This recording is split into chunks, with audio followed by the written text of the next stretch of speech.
We are now at the final session, and we get to think about the delightful question, what can be done about it? So we've had a morning discussing various difficulties and challenges we see in the corporate governance environment, especially those revolving around the concept of shareholder value.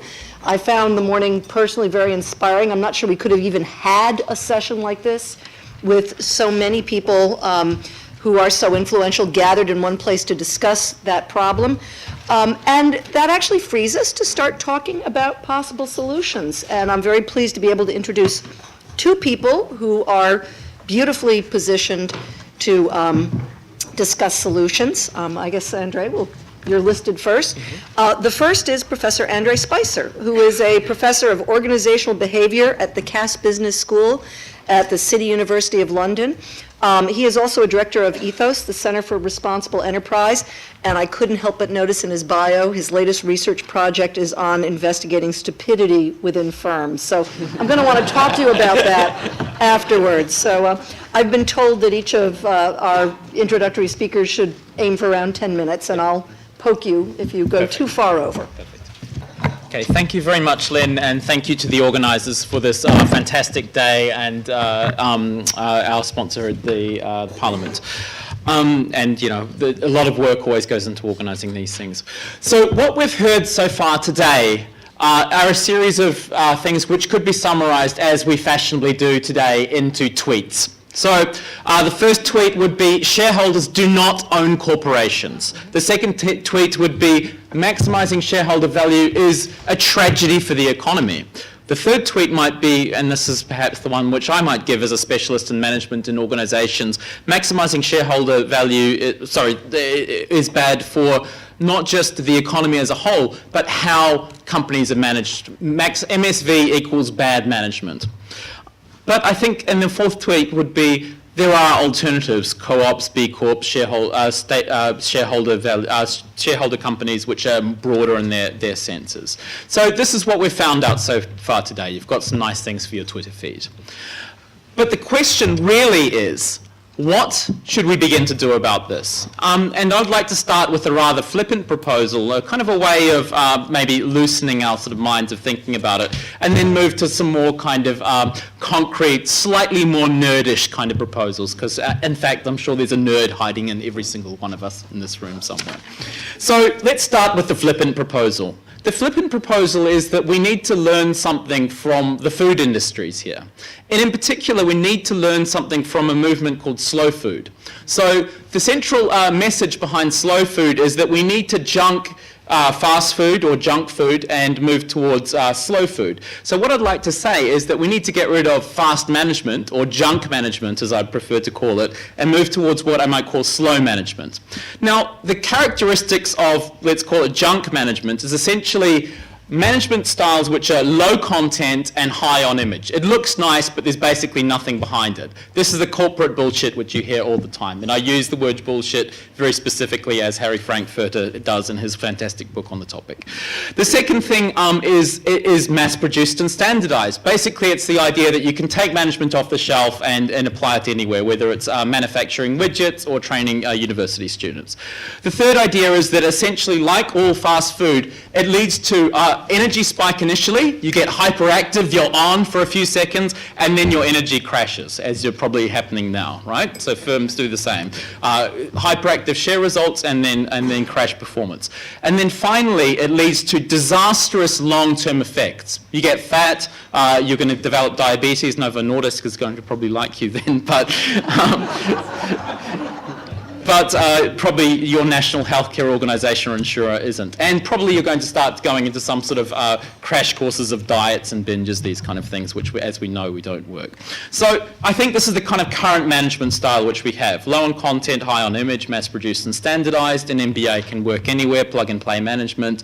Energy spikes, you know, hyperactive returns, great quarterly results, followed by long-term energy crash and these kind of disastrous long-term effects. Organisations getting fat with middle managers doing all sorts of weird projects and beginning to forget about what they're actually delivering. So What's the solution? Well, perhaps slow management. Less about image looking nice to analysts, who, by the way, most CEOs spend about 50% of their time talking with share analysts, which is completely bizarre, right? They should be spending that time dealing with the problems in their firms. Second thing is that the ingredients they should make management out of should be locally specific ingredients. And what I mean locally specific, to their national capitalisms, to their industries. Research we've done at CAS shows that the best leaders of firms are always those people who have been experts in the field which they're working in. So if you go to a hospital which is run by a general manager, you're more likely to die than if you go to a hospital which is run by a medical practitioner, and this is the same with football teams, Formula One, blah, blah, blah, blah. Third point is that it has to have slow, sustained release of energy. So instead of going for the energy boost, we need to kind of see results which build over time, as we've heard for many things. And the final thing, and this is, I cannot emphasize more importantly, get rid of the binges and purges stage. So change projects, all of this kind of rubbish which we see in organisations, which many middle managers make their careers on, get rid of it, stop doing this. So you begin to ask, which organisations have actually done this? I mean, there are many, but one organisation I'm kind of interested in at the moment is Svenska Handelsbanken, so the Swedish bank. It's largely an employee-owned organisation now. When it was taken over about 35, 40 years ago by Jan Wallander, he'd done a PhD in economics. Wallenberg, sorry, not Wallander. Wallenberg, yeah. Sorry, my confused Swedish. Jan Wallenberg. He came up with one insight from his research in management. Change projects and management consultancies are a kind of a roads to economic destruction and destruction of share value. So they basically had one policy: no change. They also did things like no budgets, etc. If you go to the headquarters now, it has a distinctly 1970s feel. So they've basically not changed, and the result of that is that they've outperformed all their competitors. They have been one of the most successful Swedish banks for some time, etc. So how long have I got? 5 minutes? Oh. Let me see what my cell phone says. You have 6. Okay, great. So I'd like to make the first flip and play. Let's start thinking about slow management and what that would look like. The second plea, and this is where I appeal to the nerds in the audience, is based on sort of 10 points, and let me roll through these very quickly. I think if we want to take this agenda forward of challenging shareholder-based shareholder maximisation ideas, we need to begin to do these things. I think the first point, and this has been partially done, which we need to continue for the academics, is to improve and to consolidate the evidence base. One project which I'm involved in is basically recognising that in fields like Lens and fields like my own, there is a series of evidence, but often it's not put together.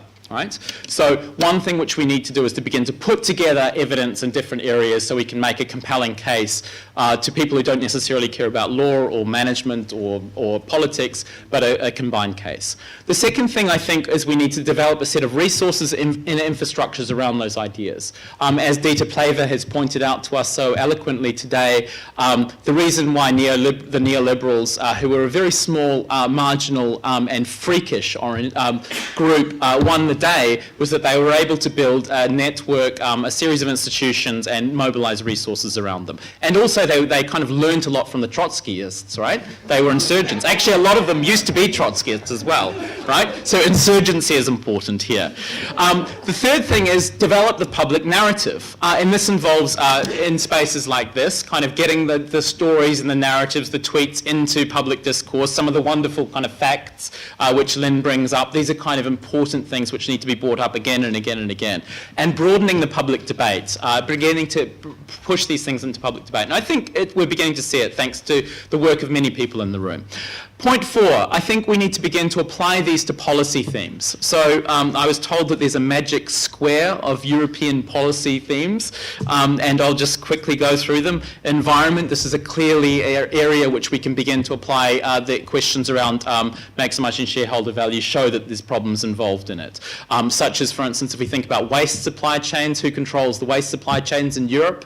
The mafia. Why do companies basically use the waste supply chains of the mafia? It's cheapest and it helps them to maximise shareholder value in many cases. So the result is that you get a road which I think runs between Naples and Palermo, which is actually made out of toxic waste. right? So this is a result. The second thing, consumers. Clearly, the maximisation of shareholder values has done very, very poorly for consumers in many, many cases. So if we look currently, the biggest financial scandal which is about to blow up and currently is the manipulation of the foreign exchange trading markets. 5.3 trillion a day, which has been manipulated by about 100 people in 4 large banks. So this has clearly ripped off all of us when we had to change currencies. Point number 4, small and medium-sized enterprises. Point number 3, sorry. Clearly, it's highly anti-competitive, often the kind of measures which are brought in by corporations where they're able to avoid paying taxes, where our poor local bookshop has to pay, taxes on the things, whereas Amazon doesn't. And then finally, I suppose, there are issues around competition and providing an actual genuine level playing field where a diversity of organisational forms, unions, corporations, other kinds of organisations can genuinely compete. I've got 2 minutes, is that right? Yeah. Okay. I think the final 2 points, and I'll cut this down, the point I would raise here is that we need to do work not just at the European level and the global level, but also within our specific national contexts. These questions, these debates play out in very different ways. So, for instance, in the Danish case, I've done some work at CBS. The kind of debates which play out there are very specific. You have to, mandatory report, and your companies are very much ahead of the game. In the UK context, it's another thing. In Germany and other places.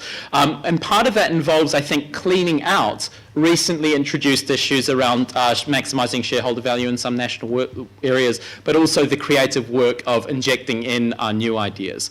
And then the final thing, and this is truly to appeal to the nerds, I think we need to begin to get our sort of nerdish brains and our detailed knowledge in our particular areas to begin to work out some techniques, technologies, which will begin to work in particular areas. So, for instance, in my area, thinking about how compensation metrics might be used.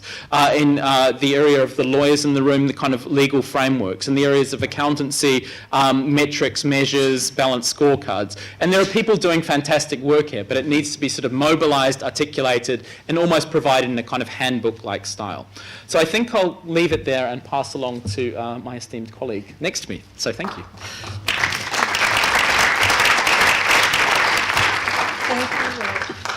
Thank you, Mark, for that dynamic and, at the end of the day, almost exhausting to-do list.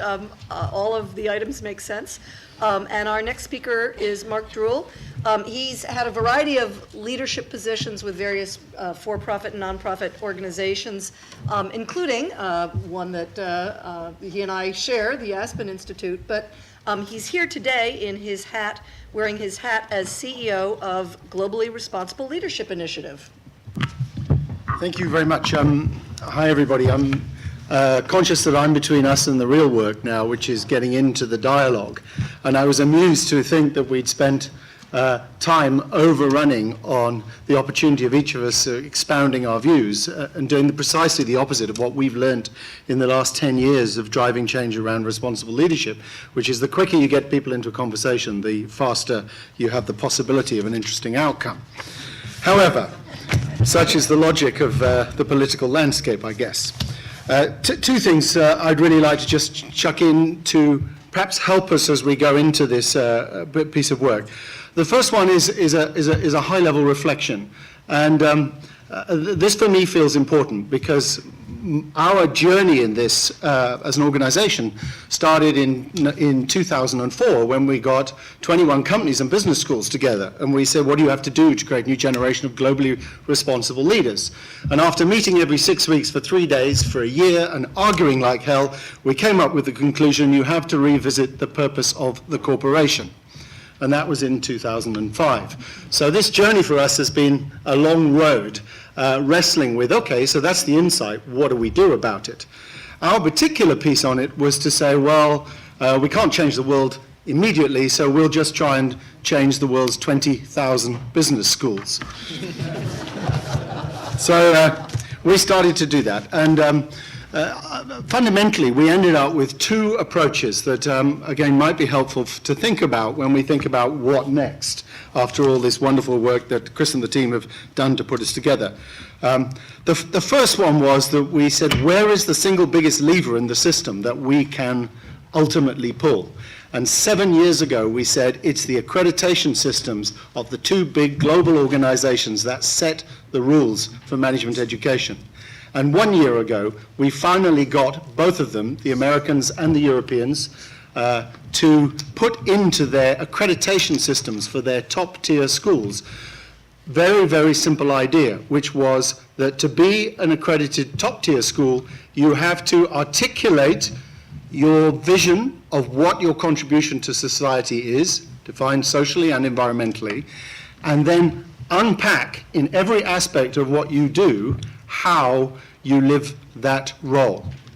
Now, this is a very, very simple idea, but in practice, it's only just starting now. It's less than a year old, and those of you who are involved in academia will know that anything that's less than 50 years old is probably brand new and only just starting to reach the consciousness of one or two people. But nevertheless, it's a lever, because if you imagine 5 years from now, you're not talking about, tell me about the excellent pieces of work that you're doing. Think of the parallel with companies in terms of your supply chain or in terms of your corporate social responsibility. You're saying, why on earth have you still got a professor of finance teaching complex derivatives and tax avoidance to your young managers? So you're seeking to eradicate the behavior that is contrary to the vision of business in service of society. So that's the first piece that I would offer, is that idea of finding a lever that we can all work on that's relatively straightforward to identify. The second one was we got so fed up with the endless critiques of what management education looked like that we said, can we put a blueprint on the ground, a vision of the future, around which those who are passionate about a different outcome could mobilize to drive practical change inside their own organizations. And we ended up over 18 months with 200 people in a Theory U process. For those of you who are familiar with Otto Scharmer's work, there's a few nods in the room, which is essentially a process to enable you to bring out of the future an insight that will drive a fundamental shift change, having deeply engaged with the reality of where you are now, and in between let go through various processes to enable the future to come into the present. Sounds like nutty stuff for those who haven't heard of it, but interestingly, Otto Scharmer at MIT is probably one of the highest paid management consultants in the world now, because companies recognize that this is the secret sauce of how you enable radical innovation. So this process ended up with us producing a picture of the future of management education, which was called the 50+20 Agenda, and I thought no one would pay any attention to it for at least 2 years. And we are 1 year after the thing was launched, and last week we had 20 business schools sitting together in New York, working with how do we implement this in our own organizations. So there's something here about articulating a clear vision. And I was really struck, just to emphasize the challenges in this articulation of a vision, in the last session we just had, because we had two conversations about the B movement. One which was very precise about corporate law, the other one which felt more like a broad-based movement, similar to around sort of branding and identity, around being expressive of a set of orientations in business.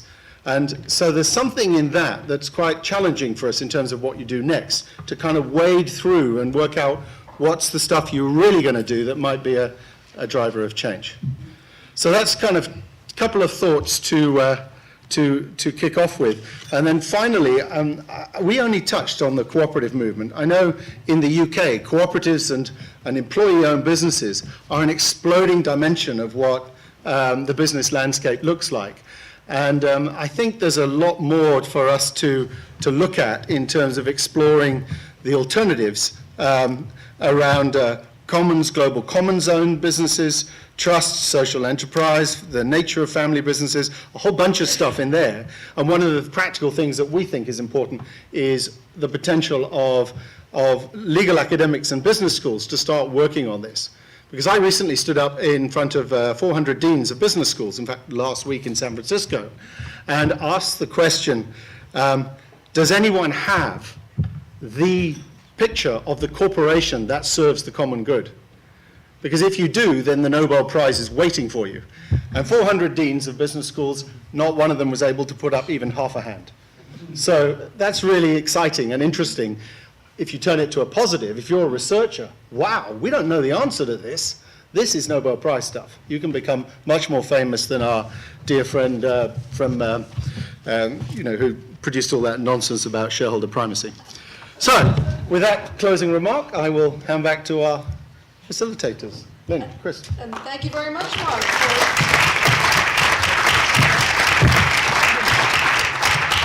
for inspiring remarks. So are you inspired, Chris? I'm inspired. I'm very inspired. Well, I've been inspired about this for a long time, but I read the stuff that the people sitting in this room write, and I struggle to understand it initially.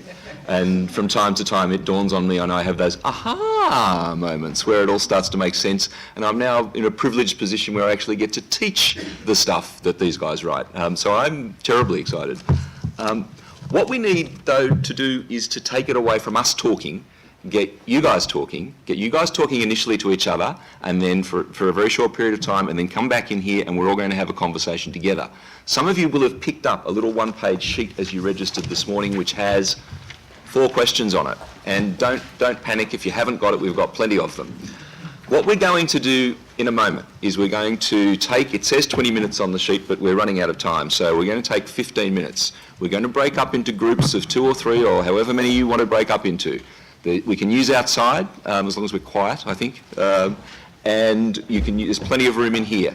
There's 4 questions that we want you to answer, firstly within the group, and then come back and we'll share it. The first question is, what did your group find to be the most interesting thing that you heard or read today? It's the first question. Second question, and we'll give them to you, so don't worry. What is one thing that your group can agree on based on what you heard or read today?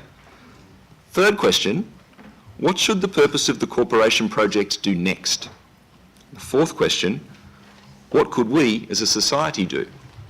And the ACCA didn't get to speak today. I'm going to just take a minute to tell you what they would have said, and then I'll illustrate how we might do this exercise. So John Davies is Head of Technical at the ACCA, and that's the Association of Chartered Certified Accountants, for those of you who don't know them. And to put it in context for you, reading from their brochure, they support 162,000 members and 428,000 students in 173 countries. So this is a fairly significant organisation. They, and I didn't get time to check it on the website this morning, either they have released or they're about to release a consultation, creating value through governance towards a new accountability, a consultation. And oddly enough, there's a question in there, if you go and look at it, question 9.6 that I would commend to all of you.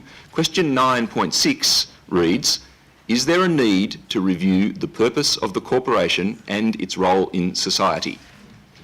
And the consultation, I'm told, will be open until the 31st of August and will be available on their website. So, you might go off into your group and you might say, well, look, the most interesting thing that I heard today is that there's a consultation that the ACCA is running, and it's got a specific question on what this whole conference has been about. You might answer question 2, what is the one thing that your group can agree on? Well, we should make some sort of submission to the ACCA consultation. Point 3, what should the purpose of the corporation project do? Well, they should put in a submission to the ACCA consultation. Question 4, what could we as a society do? And you might think, well, we're sitting in the European Parliament. There's this thing which, if you're European, you understand. If you're Australian, you don't, where the Commission has a right of initiation and does stuff that no one else can do. So you might think that it would be a good idea that the Commission should conduct a consultation on the purpose of the corporation and its role in society. That's the way it's going to work. We're going to take 15 minutes, and that means maths was never my strong suit. So if we can be back at 20 past, and then we're going to feed back and answer those questions. If you do not have the papers, there are plenty of them here, but a lot of you picked them up this morning.